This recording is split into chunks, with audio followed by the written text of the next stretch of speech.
السلام علیکم ورحمۃ اللہ وبرکاتہ۔ باب ما جاء فی الاستتار عند الحاجہ۔ احادیث کی کتاب ترمذی سے کتاب الطہارت سے ہم نے شروع کی ہے۔ طہارت، پاکیزگی، صفائی ستھرائی کے مسائل، اس میں قضاء حاجت کے آداب، سنتیں، وہ مسائل ذکر ہو رہے ہیں۔ آج یہ مسئلہ ذکر کریں گے کہ قضاء حاجت کے وقت ستر چھپائے رکھنا کہ لوگوں کی نظر نہ پڑے، یہ لازم ہے، اور اس میں ایک مستحب کام ہے، چند مستحب اعمال ہیں، اس کا بھی لحاظ رکھنا چاہیے۔ امام نووی رحمہ اللہ نے یہاں پر جو حدیث ذکر کی ہے امام ترمذی نے، تو اس کی تشریح میں صحیح مسلم کے اندر جب وہ حدیث لائے ہیں تو وہاں پہ ذکر کیا ہے کہ یہ مستحب ہے کہ جب آپ قضاء حاجت کے لیے بیٹھیں تو کوئی آڑ موجود ہو کہ آپ نظر نہ آئے، چاہے کوئی دیوار ہو یا کوئی ڈیر ہو، تاکہ پورا جتنا جو انسان کا پورا وجود ہے یہ سارا کا سارا چھپا ہوا۔ لازمی کیا ہے؟ لازمی یہ ہے کہ جب آپ قضاء حاجت کریں تو ستر کسی کو دکھائی نہ، یہ فرض ہے۔ لیکن مستحب اور بہتر یہ ہے کہ آپ پورے کے پورے کسی کو نظر نہ، جہاں آپ بیٹھیں تو اس طریقے سے بیٹھ جائیں کہ وہاں کوئی نہ کوئی آڑ، کوئی رکاوٹ، کوئی دیوار، کوئی بھی چیز موجود ہو جس سے آپ نظر نہ آئے۔ یہاں تک کہ صحابہ کرام بعض اوقات اونٹ کو بٹھا دیتے تھے کہ اونٹ کے پرے ہم بیٹھ جائیں اور کسی کو نظر نہ آئے، یا کسی درخت کے اس پار آڑ میں بیٹھ جاتے، جس طرح صحیح حدیث ہے مسلم کے اندر۔ اس حدیث کو سوچیں، عبداللہ بن جعفر رضی اللہ عنہ سے روایت ہے کہ نبی صلی اللہ علیہ وسلم پسند فرماتے تھے کہ وہ کسی آڑ میں بیٹھے جب قضاء حاجت کے لیے جائیں، چاہے کسی کوئی دیوار ہو یا یہاں تک کہ کھجور کا درخت کے۔ تو ایک مرتبہ ایسا ہوا، جابر رضی اللہ عنہ کے حدیث ہے، انہوں نے روایت کی، وہ بھی مسلم کے اندر ہے۔ دیکھو اللہ کے نبی صلی اللہ علیہ وسلم کے پسند کا، ان کی اس بات کو پسند کرنے کا ذکر ہوا کہ وہ اپنے آپ کو چھپایا کرتے تھے۔ پہلے ذکر ہوا تھا کہ نبی صلی اللہ علیہ وسلم عام طور پہ بہت دور جایا کرتے تھے کہ لوگوں کو بالکل نظر ہی نہ آئے۔ تو جابر رضی اللہ عنہ فرماتے ہیں کہ ایک جگہ نبی صلی اللہ علیہ وسلم کو قضاء حاجت کے لیے ضرورت محسوس ہوئی، گئے تو وہاں پہ دو درخت ہیں، تو ایک درخت سے رکاوٹ نہیں بن رہی، تو نبی صلی اللہ علیہ وسلم نے ایک درخت کو اشارہ کیا اور دوسرے درخت کو اشارہ کیا، تو یہ آپس میں مل گئے۔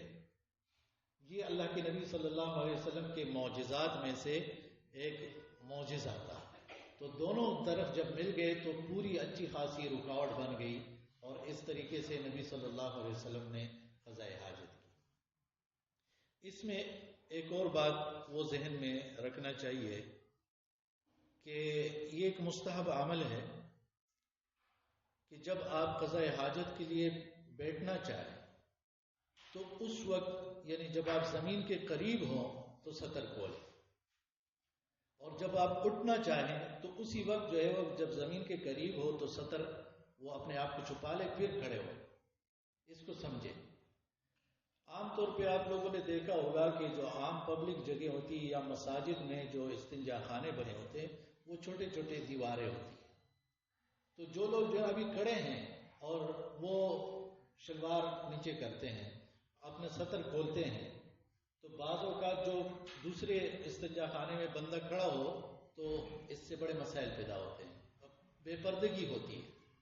تو اس ادب کا خیال لازمی رکھنا چاہیے کہ جب بندہ بیٹھے زمین کے قریب ہو تب سطر کھولے. اسی طرح مثال کے طور پر ایک شخص پورا کھڑا ہو جاتا ہے پھر شلوار اٹھاتا ہے، یہ بھی صحیح کام نہیں.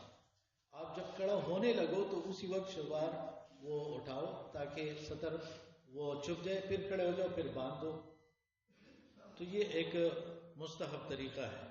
اس بارے میں ایک روایت بھی ہے، اس کے اندر کچھ لوگوں نے کہا ہے کہ یہ ضعیف ہے، اس میں انقطاع ہے، لیکن کچھ نے اس کو صحیح قرار دیا ہے. انس رضی اللہ عنہ فرماتے کہ نبی صلی اللہ علیہ وسلم جب قضاء حاجت کا ارادہ فرماتے تھے تو کپڑا ہٹاتے نہیں تھے یہاں تک کہ حتی یدنو من الارض، زمین کے قریب ہو جاتے پھر کپڑا ہٹاتے. تو اس سنت کا، اس ادب کا سب کو خیال رکھنا چاہیے. اپنے بچوں کی اس کی تربیت کرنی چاہیے. جب بچے جو نا بچپن سے ہی اس کے عادی ہو جاتے ہیں تو پھر ان کو آگے جا کے مسائل وہ نہیں ہوتے.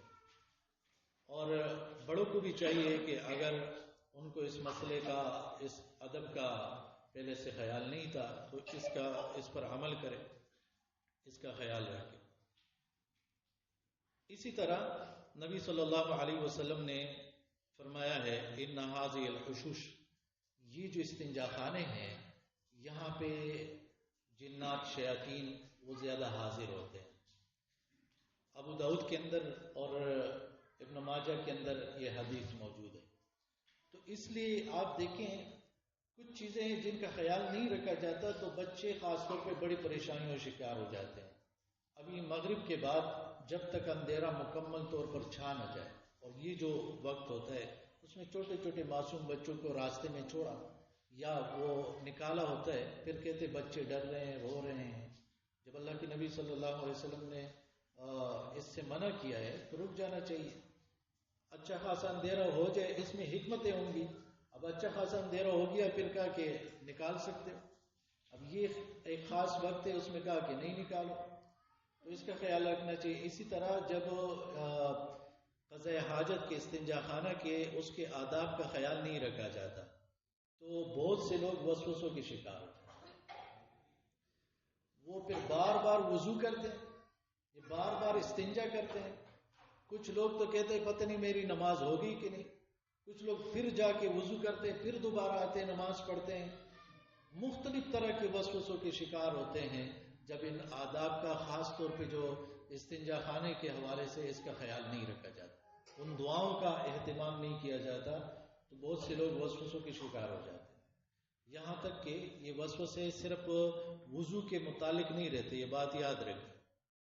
کبھی اس کو یہ لگتا ہے کہ میں نے وضو پورا نہیں کیا، کبھی اس کو یہ لگتا ہے کہ میرا وضو ٹوٹ گیا، کبھی پھر وہ نماز میں وسوسوں کے شکار ہوتا ہے میں نے سورہ فاتحہ پڑھی کہ نہیں پڑھی.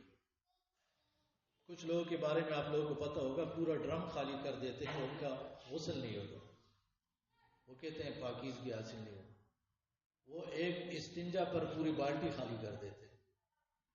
تو ایسے لوگ اگر 4-5 اس مسجد میں آ جائے تو ہر مہینے اگر 4 ٹینکر لگتے ہیں تو پھر 8 لگیں گے. بڑے مسائل ہوتے ہیں ہر جگہ پہ. ایسے بندوں کو وہ بار بار جاتے ہیں میں نے گھر کا دروازہ بند کیا کہ نہیں، تالا لگایا ہوتا ہے، پھر واپس آتا ہے، سیڑھیاں چڑھتا ہے، پھر چیک کرتا ہے ہاں میں نے دروازہ تالا لگا لیا ہے. پھر کبھی جو نا کہتے ہیں میں نے گاڑی کا لاک لگا لیا کہ نہیں لگا لیا. کبھی ان کو وسوسے یہ آتے ہیں اپنی بیوی کے متعلق، اپنے بچوں کے متعلق، دوستوں کے متعلق، اچھے خاصے ان کے تعلقات ہوتے وہ خراب ہوتے ہیں. تو یہ نہ کوئی معمولی مسئلہ نہیں ہے، اس کو معمولی نہیں لینا چاہیے. اسی طرح مسند احمد کے اندر ایک حدیث موجود ہے، ابو ہریرہ رضی اللہ عنہ فرماتے ہیں کہ شیطان جو ہے بنی آدم کے مقاعد کے ساتھ کھیلتا ہے. یعنی انسان سطر کھولتا ہے اور بیٹھ جاتا ہے اور اس نے دعاؤں کا اہتمام نہیں کیا، اس نے یہ دعا بھی نہیں پڑھی کہ اعوذ باللہ من الخبث والخبائث، اے اللہ مجھے جنات، جو مرد جنات ہے اور عورتیں جنات، اس سے مجھے ان شیاطین سے محفوظ رکھ. اللہ سے دعا نہیں طلب کی. تو پھر ایسے لوگ اس حوالے سے بڑے مسائل کے شکار ہوتے ہیں. شرمگاہ کے حوالے سے بہت سے گناہوں کے، بہت سے وسوسوں کے اور اس کے شکار ہوتے ہیں میرے بھائیوں۔ حدیث مبارک میں یہاں تک آیا ہوا ہے کہ اگر کوئی اپنی بیوی کے ساتھ جماع کرتا ہے اور اس وقت بھی وہ پناہ طلب نہیں کرتا ہے، اللہم جنبنا الشیطان و جنب الشیطان ما رزقتنا، تو یہ بچہ آگے جا کے اس کے لیے درد سر بن سکتا ہے۔ اور اگر یہ دعائیں مانگتا ہے، پناہ مانگتا ہے اللہ تعالیٰ سے کہ اللہ جو اولاد تو مجھے دے اس کو بھی شیطان سے بچائے رکھ اور مجھے بھی شیطان سے، ہمیں بھی شیطان سے بچائے رکھ۔ اگر کسی کو یہ عربی الفاظ یاد نہیں ہوتے تو یہ معنی ہے، مطلب ہے اس کا، اللہ مجھے، ہمیں بھی، میاں بیوی کو اور ہمیں جو اولاد عطا فرمائے اس کو بھی شیطان سے محفوظ رکھے۔ تو جب آپ دعائیں مانگ رہے ہو تو آگے جا کے یہی اولاد آپ کی آنکھوں کی ٹھنڈک بنے گی، شیطان سے محفوظ رہے گی۔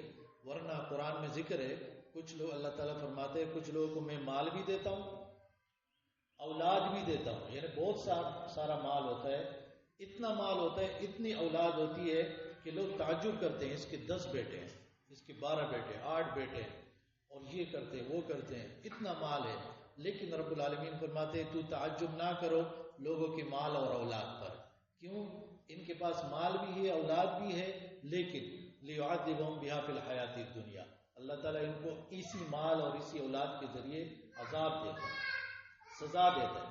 وہ مال اس کے لیے درد سر بنا ہوتا ہے، وہ اولاد اس کے لیے درد سر وہ بنا ہوتا ہے۔ تو ان چیزوں کا وہ خیال رکھنا چاہیے۔ بعض اوقات ہم سمجھ رہے ہوتے ہیں کہ کچھ بڑے بڑے کام، حج عمرہ وغیرہ اور یا کوئی زکوٰۃ اور یہ مسائل، یہی صرف دین ہے۔ یہ دین کے اندر کوئی چیز معمولی نہیں ہے۔ کسی چیز کو آپ معمولی سمجھتے ہو، یہی غلطی ہے ہماری۔ یہ جو چھوٹی چھوٹی چیزیں ہمیں نظر آ رہی ہے، یہ چھوٹی نہیں ہے۔ جب اللہ تعالیٰ نے اور اللہ کے رسول صلی اللہ علیہ وسلم نے کوئی بات بتائی ہوئی ہے تو چھوٹی نہیں ہے۔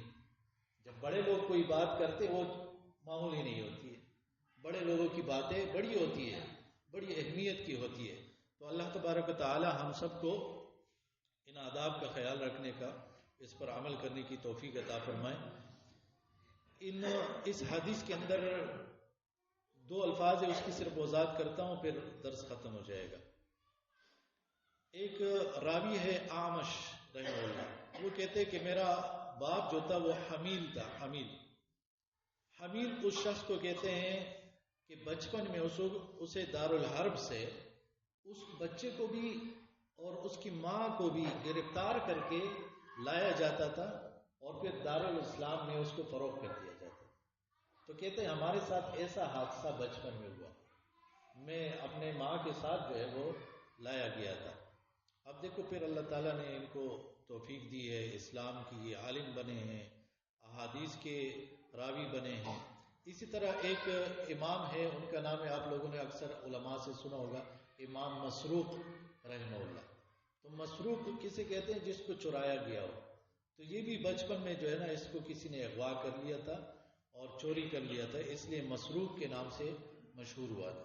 تو یہ اس طرح کے واقعات بہت پہلے سے آ رہے ہیں، لیکن کچھ اوقات میں، کچھ زمانوں میں اور کچھ علاقوں میں کم ہوتے ہیں اور کچھ زمانوں میں اور کچھ علاقوں میں زیادہ ہوتے ہیں۔ تو ہمیشہ جو ہے وہ اپنے بچوں کا خاص طور پہ خیال رکھنا چاہیے۔ ان کو ایسے آزادی سے اگر چھوڑ دیں تو پھر اکثر اس کا انجام خراب نکلتا ہے۔ یہ جو واقعات ہوتے ہیں، میں کبھی کبھی کہتا ہوں یہ بچے جو ہے نا، ان کو معمولی نہیں سمجھنا چاہیے۔ یہ ایسی حرکتیں کرتے ہیں، بندے حیران ہو جاتے ہیں۔ کبھی آگ بھی لگا سکتے ہیں، کبھی کنویں میں بھی چھلانگ لگا سکتے ہیں، کبھی جو ہے نا گاڑی بھی سٹارٹ کر سکتے ہیں۔ آپ کی گاڑی سٹارٹ کر کے لے جائیں، پھر ان کو تو روکنا نہیں آئے گا، تو کوئی بھی حادثہ وہ کر سکتے ہیں۔ کیونکہ بچے سب سے زیادہ، میری بات یاد رکھیں، بچے سب سے زیادہ سیکھنے والے، کیونکہ ان کا ذہن جو بالکل صاف ستھرا ہوتا ہے، تو جیسے ہی وہ کسی چیز کو دیکھ لیتے ہیں وہ سیکھ لیتے ہیں، جیسے ہی وہ کوئی بات سن لیتے ہیں وہ سیکھ لیتے ہیں اور پھر اس کے مطابق وہ کر رہے ہوتے ہیں۔ تو بچوں کا خیال رکھنا، یہ بھی اس ضمن میں ہمیں ایک فائدہ ان احادیث سے معلوم ہوا۔ اقول قولی ھذا استغفر اللہ لی ولکم ولسائر المسلمین۔